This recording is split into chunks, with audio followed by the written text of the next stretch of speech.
So IBOR discontinuation is a major change being introduced in the context of the existing kind of operating model of the bank.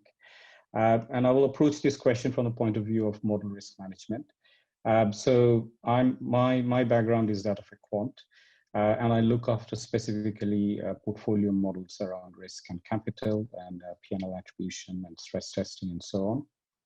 Now, why model risk management? And the reason is because we have a current estate of pricing models, portfolio models, models for VaR and capital, and valuations and the like. And these models are currently being used for the generation of metrics for valuations and risk management, day-to-day risk management. Now, with the discontinuation of IBOR, a major fundamental kind of building block, which is sort of discount factors and forward rates, in terms of deriving these from the market, and their use in pricing is essentially a fundamental building block that is changing, right? So as a result of that, essentially all numbers that we compute are changing. Now, there is an operating model of the bank in terms of how the front office interacts with clients for risk management and supporting our clients. Then there is internal risk management.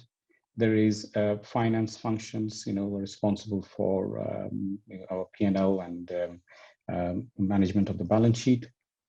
And if this change is happening in terms of all these metrics are impacted, then everything that we do around in terms of explaining changes to metrics as we kind of go through in our journey, that is impacted. So it's a major logistical challenge, I would say, in terms of when you look at it from the change that is being introduced. So you've got various different functions currently who operate together as part of that operating model to currently manage the BAU state of the bank.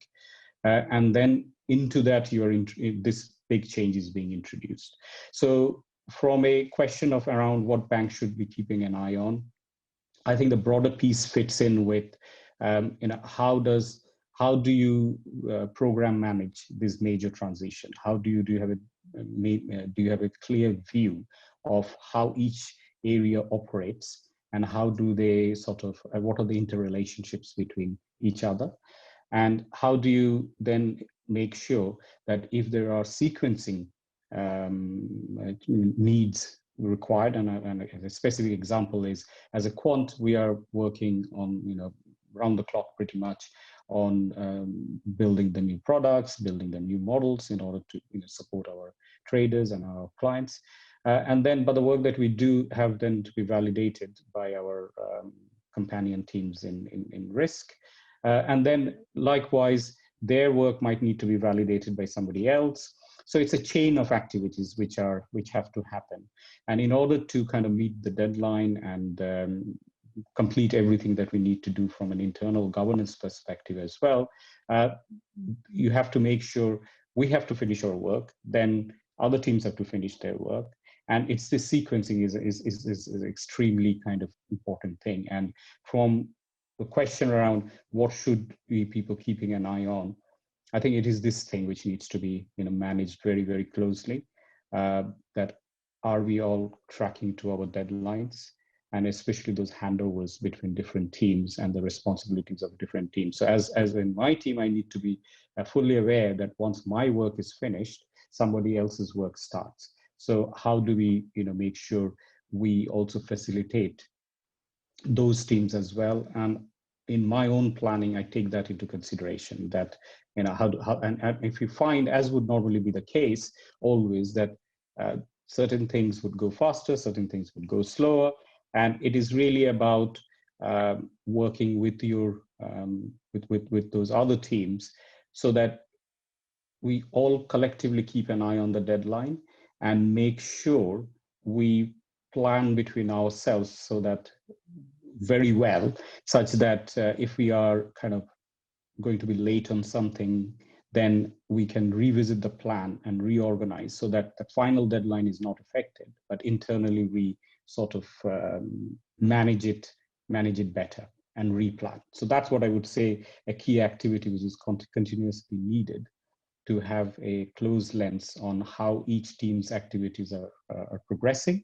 And if there are delays, managing those and replanning continuously so that the final deadline is maintained. So how could each, can prepare? I think this is where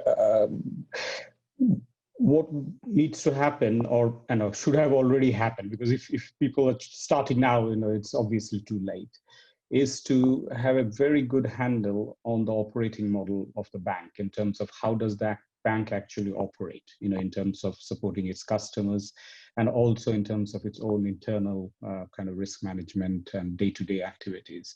Understanding that operating model, understanding who all are involved and what the relationships are amongst each of these groups. So sort of starting from that macro view, one needs to understand that operating model very well, and then understand what are the handovers are between each of these individual areas. So if you are looking at, and I talked about quant functions, the models, and we talked about, so typically you have got quants in front of us, you've got quants in risk management, you've quants in finance, each have their own responsibilities, and there are those kind of linkages which are there. So then likewise, you have the situation where on the technology side, the models that quants write will have to be deployed into production.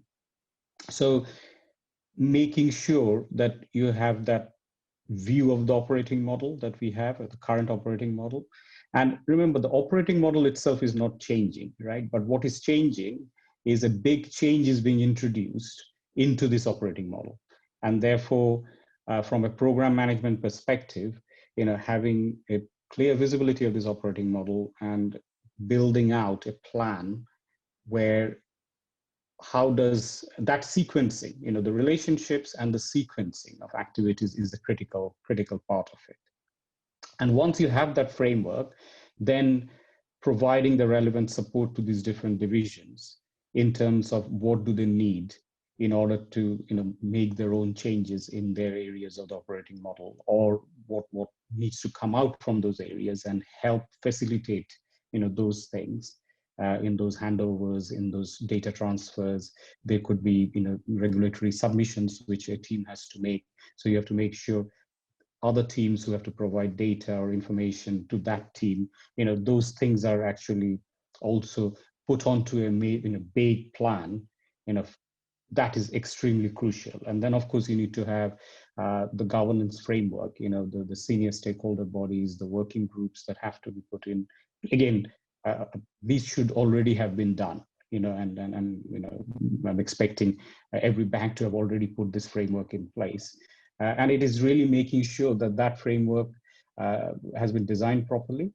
There is clarity in that framework, and there is communication amongst all the relevant parties within that framework, because that's the crucial element to make this a success. When we say hurdles, hurdles is kind of the things that we were just discussing earlier, which is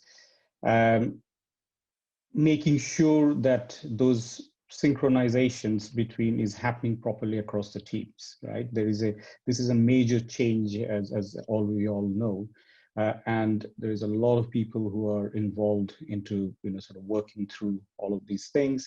There are resourcing challenges, in the sense that you are also working on BAU, business as usual, business continuity, whilst at the same time you're preparing for the new state, right? So how do you make sure that you're adequately resourced, your work is adequately prioritized continuously, and understanding what are the big picture items that needs to be addressed first, and not to get bogged down too much in the minutiae in certain kind of things, but rather making sure that these big pieces have to first kind of fall in place. So I think I wouldn't say hurdles. The way I kind of approach it is more about this thing that this can become a hurdle if adequate resourcing, adequate prioritization, adequate funding, and adequate focus. If these things are not put in place and we deviate from that, that will start putting challenges ahead of us. And I'm sure every bank is, as it goes through this journey, is already experiencing those kind of challenges. And it is important that one needs to look at it and from a program management side, senior management side, to provide them the relevant guidance to tackle these things quickly and effectively and balance things out so that things can keep moving.